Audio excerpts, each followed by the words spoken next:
What's Gucci, my niggas? It's the holiday season, and I feel like I don't talk to you guys one-on-one enough. So to all of you who are actually watching me and supporting me, I just want to say, I hope you all had a terrible Christmas, because I did, and I do not like to suffer alone. So anyways, we live in a quote-unquote era of self-love, and this isn't a bad time to be in right now. Everyone's preaching about loving yourself as you are, and I think that's a good thing, but something doesn't add up. Even though we are in the supposed era of self-love, the rate of cosmetic surgeries have skyrocketed recently. Plastic surgeons across the nation have said that the pandemic has driven many people to get all kinds of procedures, from non-invasive injectables like Botox and major nips and tucks. From fake lips and teeth to fake hairlines. If people can afford to get it fixed, then they will. Which is why I'm confused.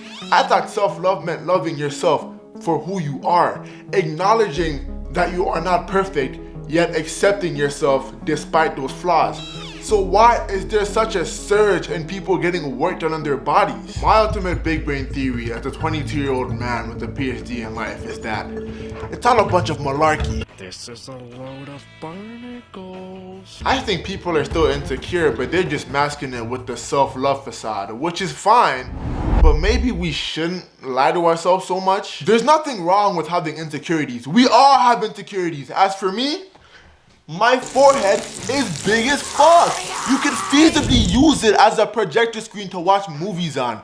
And I have a gap in my teeth large enough to fit my dick in. What did he say? But that's fine because it's a part of me and I have to learn to live with it. Hey, I was not joking about using this thing as a projector screen. Look at the surface area on this thing. God damn. But what people will do nowadays is they'll spout all this big talk about loving themselves and how they're perfect just the way they are. But once they get enough money to get that insecurity fixed, then that's what they'll do. And again, there's nothing inherently wrong with that, but I think most people seem to forget that any kind of surgery is just straight up dangerous, and that goes for cosmetic ones too. And I also don't like the fact that people are just lying when there's no reason to. You can say, hey, I loved myself, but I just didn't like the way this part of my body looked, so I altered it. Instead of going around spouting that, oh, I was perfect before and I'm perfect after. You clearly weren't perfect before if you felt the need to fix something. Perfection means there's no room for improvement. The procedure we're talking about today is the most popular, yet it's one of the most dangerous of them all. The Brazilian butt lift, or BBL for short, is a surgery where fat is taken from one part of the body, usually the stomach,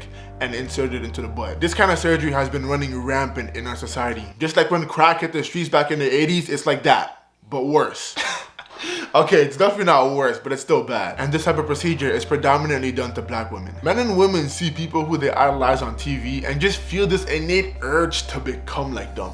And I can somewhat understand where they're coming from. They're looking at these extremely attractive people who are the quote-unquote beauty standards and want to fit in that standard themselves. But my question is, to what end though? Is it worth risking your life just to look like someone else? I wouldn't even argue no, it's just a no. I'd rather be ugly and alive than beautiful and dead. Actually, is that true? If I was the ugliest person on the planet, would I just hold that? I don't think so. The person who takes the brunt of the blame for the popularization of the BBL is Kim Kardashian. People like to pin it on her and say she's the one who started this BBL epidemic.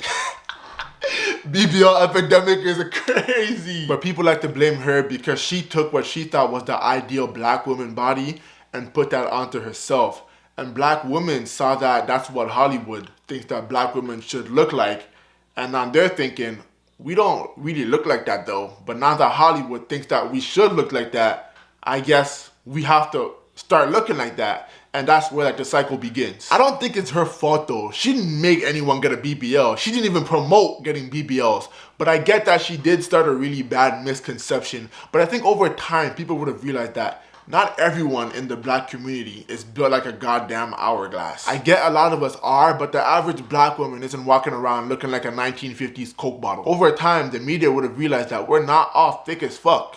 I am, but not all of us can be so fortunate. Kim Kardashian simply did what was best for her brand and image. And since she had the funds to get the best doctors in the world, she did something that boosted the trajectory of her career exponentially. Most of the girls who are getting BBLs nowadays are looking for the cheapest option available, and that's where the danger lies. Not only is that procedure extremely dangerous to begin with, I'll come out and say it, that shit just looks plain bad. 9 times out of 10, when a girl goes through with that procedure, they just end up looking like an ant from Bug's Life. Most of the time people decide to go through with this procedure, they think that since they're getting surgery, they can just go overboard and it'll round itself out later. And yes, it is true that a few months after you get the BBL, it will definitely look better than when you first got it, and it'll probably look better than your original body. But years down the line, that shit will come back to haunt you. A BBL ages like milk that's been left out in the sun. That shit is on a shelf life. And if you're not regularly getting it retouched, gravity will take full effect on it and you will end up with a diaper butt. Ass is gonna be looking like it's about to fall off the fucking bone. Imagine that. You spent all that money a few years ago because that shit is fucking expensive, and now your ass is touching the back of your knees. Going to the gym and working out will drastically slow down the sagging process, but why not just start with the gym to begin with? You'll save a shit ton of money and it'll end up looking better because it'll actually match your body and thighs. One of the main negatives of people getting BBLs is that the ass never matches the thighs, and by working out you can get rid of that negative completely. Now I know you won't get the same size of ass by simply working out over the BBL, but who cares? It's shape over size every single day of the week. Anyone with over 3 brain cells knows that. And don't even get me started with what happens to your stomach when you get a BBL. That shit looks like it's been vacuum sealed from the inside. It just looks off. If you work out, not only will you get a nice butt, but your stomach will also flatten out over time. So you're basically getting the best of both worlds. All you need is hard work and patience. I won't even say discipline because it doesn't really take that much discipline to improve your body in the gym.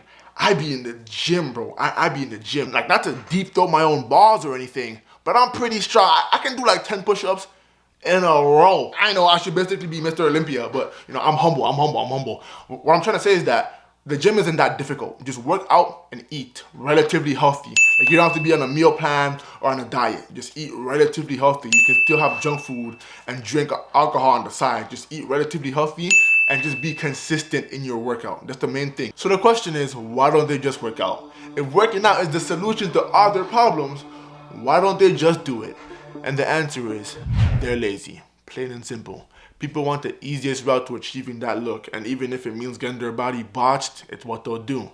Spending a shit ton of money and laying on a table to get dissected like a frog in science class is easier than working out and eating healthy for a couple years. Now I know everyone isn't able of working out and everyone's body reacts differently to physical exercise, but I think that second part is a positive. Yes, I know your body won't look like Kim Kardashian's because she has a BBL and you don't. But I think your body will look better than if you actually got the BBL, because the weight that you gain or lose in your ass, thighs, and stomach will be perfectly created for your body. BBLs only look good to a small portion of the people that get it, because for the others, it's like shoving a square peg into a round hole. It's not a one size fits all. Now, if you're seeing this and still want to get a BBL, shame on you!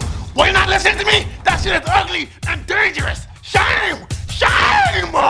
I'm sorry, that was very rude of me. If you still want to get it, consider getting a skinny BBL. People think that since they're about to spend a ridiculous amount of money, they should just go overboard. But please think about how it's gonna look on your body. You can't just be 100 pounds and want to shove 20 extra pounds into your fucking ass. It's not gonna look right. A skinny BBL is a BBL just to a smaller degree. To me, it looks infinitely better, even though my opinion doesn't matter. And it looks a whole lot less noticeable. Basically, it just looks more natural overall. Now, we as men have to take some of the blame too. A lot of dudes often bash girls who have BBLs, saying that shit is ugly and whatnot, yet those are the kind of girls that they constantly pursue. So all that does is make the girls think that, oh, dudes like this is what they're going for?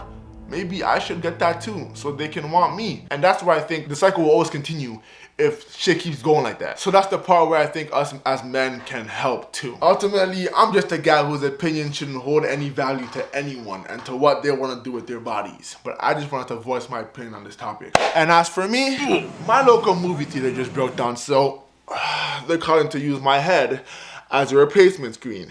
So if y'all don't mind me, I'ma catch y'all later.